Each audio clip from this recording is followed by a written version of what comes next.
Hello, my lovely people, and welcome back to Sherry's. This is another episode of 6 months of me.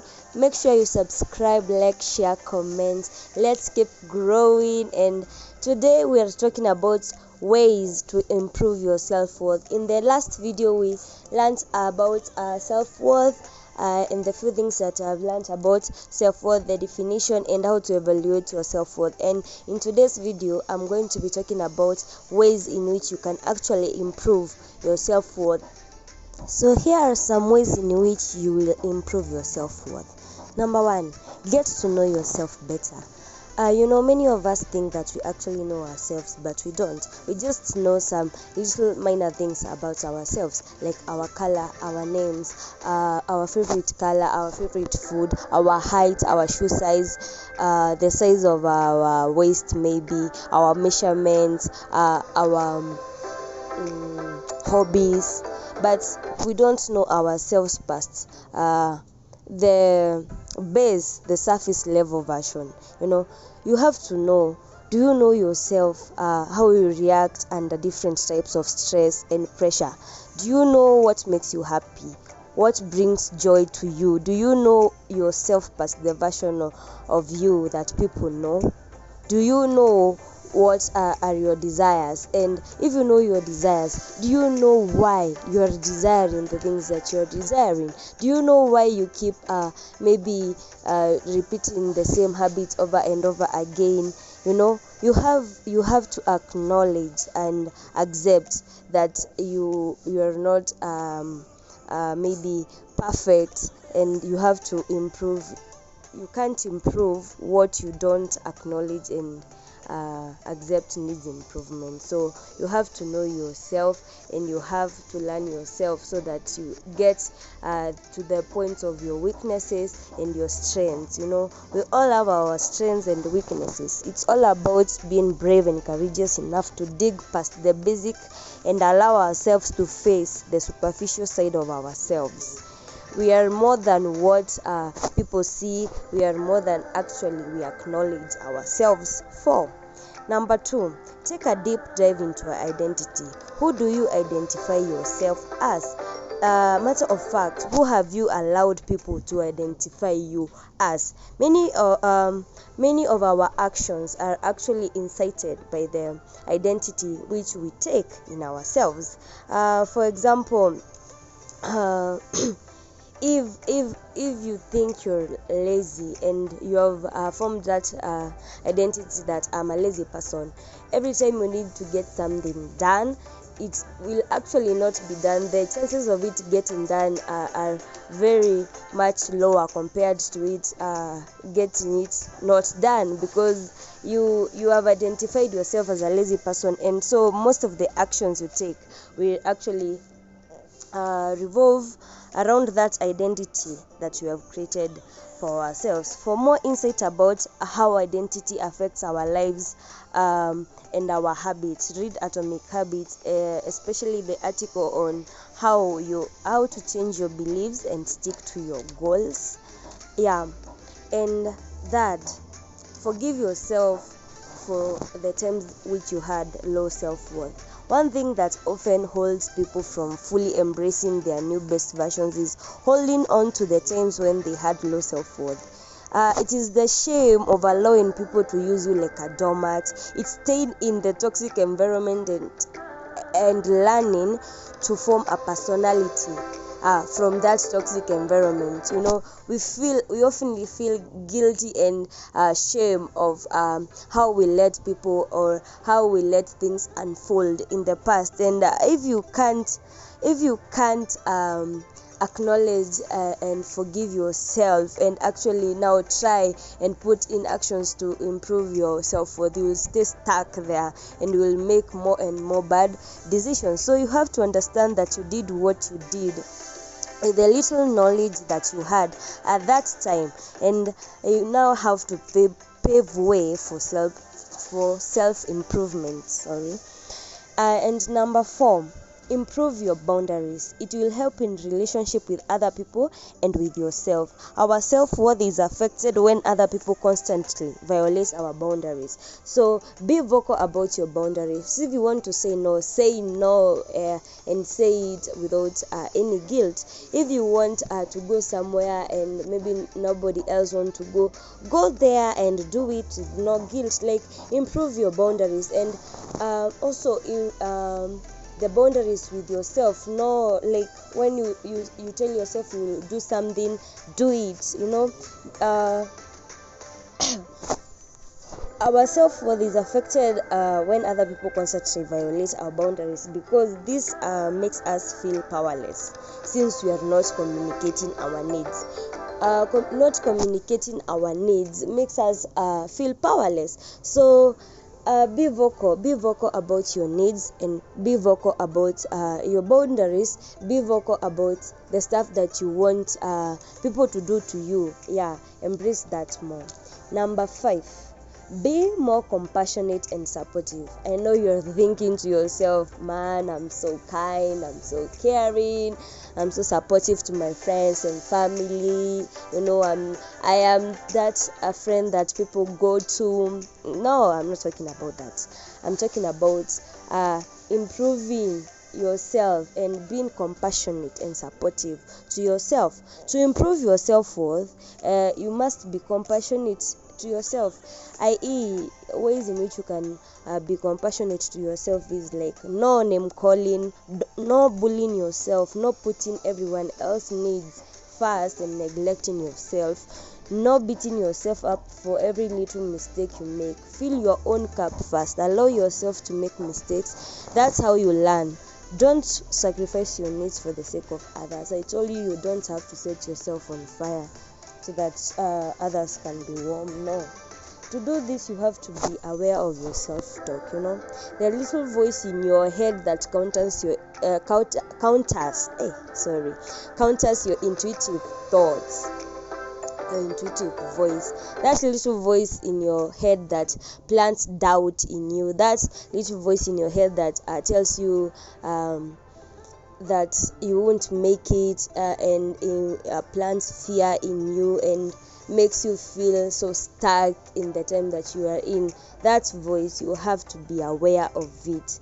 You have to be aware of the negative self-talk, and once you're aware of it, then you can start to change your behavior, because you can't change what you're not aware of. Instead of saying bad things to yourself, instead of name calling yourself, reinforce yourself with positive words and affirmations. Catch your negativity every single time you with mindfulness. Like, I used to have this bad I don't know, it's a really bad voice. A voice full of doubts and all that. And every time I started being mindful of my thoughts and that voice, and every time I would hear it creeping in, like, don't post that video, people won't watch, people don't even care about what you're saying.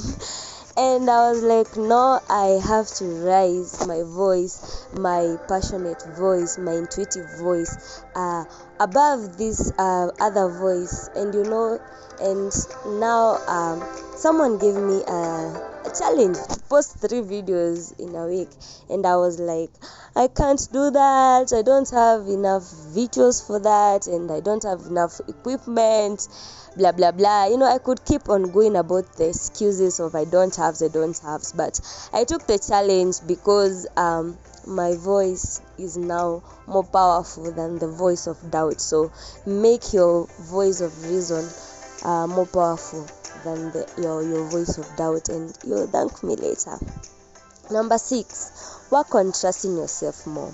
A big part of self-worth and self-esteem is trusting ourselves. Do what you say you are going to do. Fulfill the promises that you make to yourself. It's so disheartening when someone promises you something and they don't fulfill it.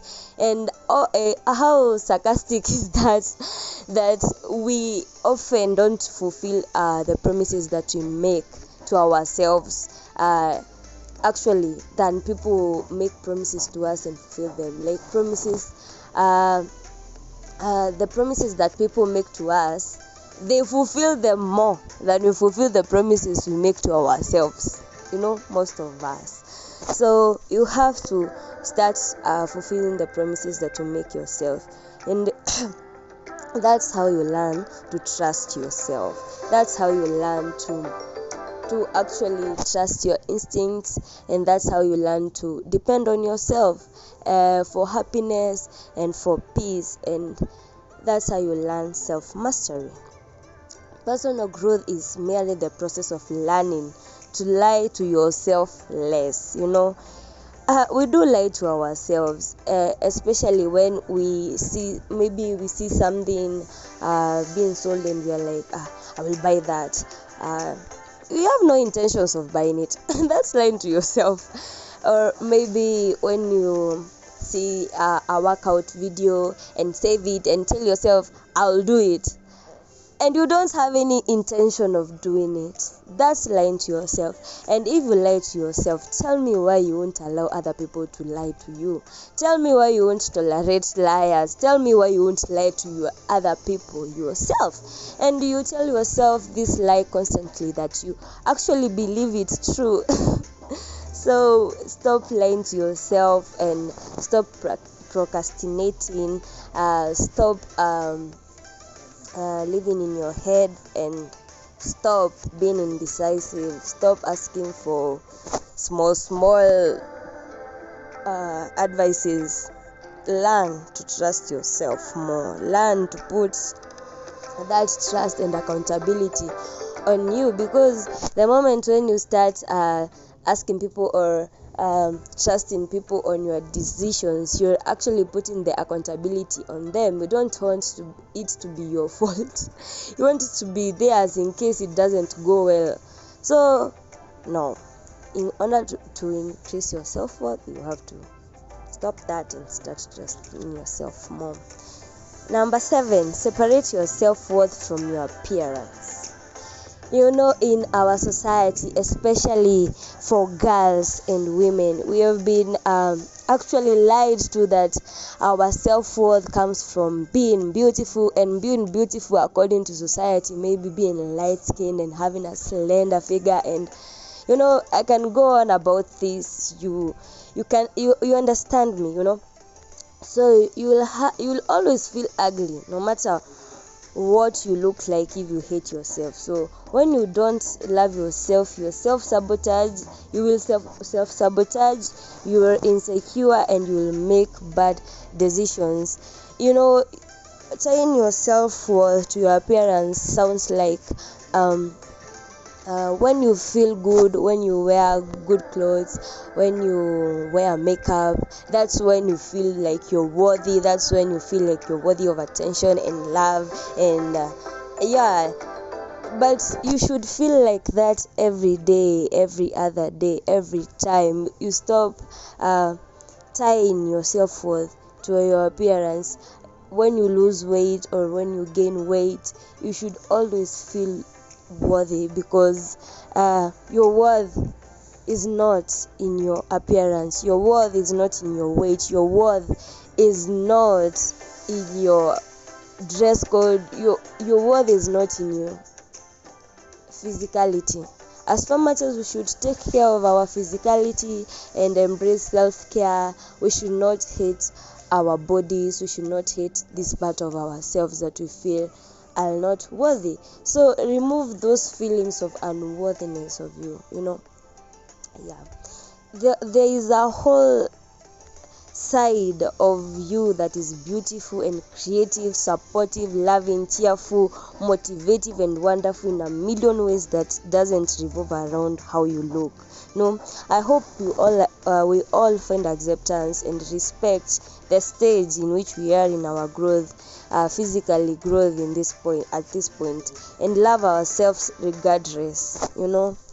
Regardless of how we look, we should just respect whichever stage we are and love ourselves and see ourselves much as worthy. If you're slim, you should see yourself as worthy, as somebody who is plump, and if you're thick, you should see yourself as worthy, as somebody who is slim, and if you're brown, chocolate, dark, white, whatever color you are, you should always feel worthy, because you're worthy. Number 8, ramp up your self-worth practice when going through difficult time. Our self-worth can go down the drain when we hit difficult times, when we feel like we are in the rock bottom. So when you're fired, when you lose a scholarship, breakups, this is why during hard times we need to focus even more on ourselves and our self-worth. Read uplifting blogs, consume content that calms your soul. Remind yourself that it is inevitable to avoid pain, and running away from it is not an option. Don't wallow in your pain a lot, and never be too scared to ask for help. Accept the help when it is offered. Most of us feel like accepting help. We tie our self-worth with our independence, and feel like when we accept help, especially when we're struggling, that we are like lowering our value or something. No, I remember in our definition of self-worth, we said it is also what we allow others to do to us. So accept the help and don't feel bad about it. You remember, self-worth is also what you allow others to do to you. Number 9, and the last one, understand that self-growth is an ongoing process. You cannot flip a switch and boom bam, and you've already healed from your traumas, and you've already achieved your goals, and you already have an improved mindset. Now it takes time, and it takes patience. So you don't just read a book or listen to a video like this and that is it. No, it is a lifetime journey, and more so it takes time to know and acknowledge, learn, try, fail, learn and try again to create the version of ourselves that we want to create. So the contents, books and podcasts are great, but the actions and strategies and processes that from that content that I have implemented in my life are the ones that have changed my life. So try to implement more. Any form of improvement, whether health, finances, relationship, requires action. Not just action, but focused action. Focused, committed, and consistent action. What helps is making the self-growth journey interesting, like taking a walk in the beach as you listen to that podcast. Take your journal or your book to the park and journal or read while soaking up in your surroundings. That is nurturing your soul too. Listening to uplifting audiobooks when you walk. Track your progress and always celebrate the small wins. Be proud of yourself and be proud of the work that you're putting in. Be proud of the work that you've done. Knowing your worth comes from within. I would love to think about it like the sun that shines from inside of you, the abundance of power, a source of abundance power that is within you, your own beautiful, and when the shine dims, and the power of self-worth is knowing that you can plug into that source of power that is within you. Thank you for watching this video. I hope you're learning and enjoying these videos as much as I am. Thank you for interacting with my content. I love you and you're welcome here again and again. So the visuals in this video are from Blue Post, a hotel. I don't know, it's a hotel in Thika. It's a good place for those who love nature, meditating in nature, journaling in nature, going for walks in nature. The entrance was 150 per head, shillings, and 10 shillings. And there's a restaurant, and it's a good place. So thank you for watching. Bye bye. I love you.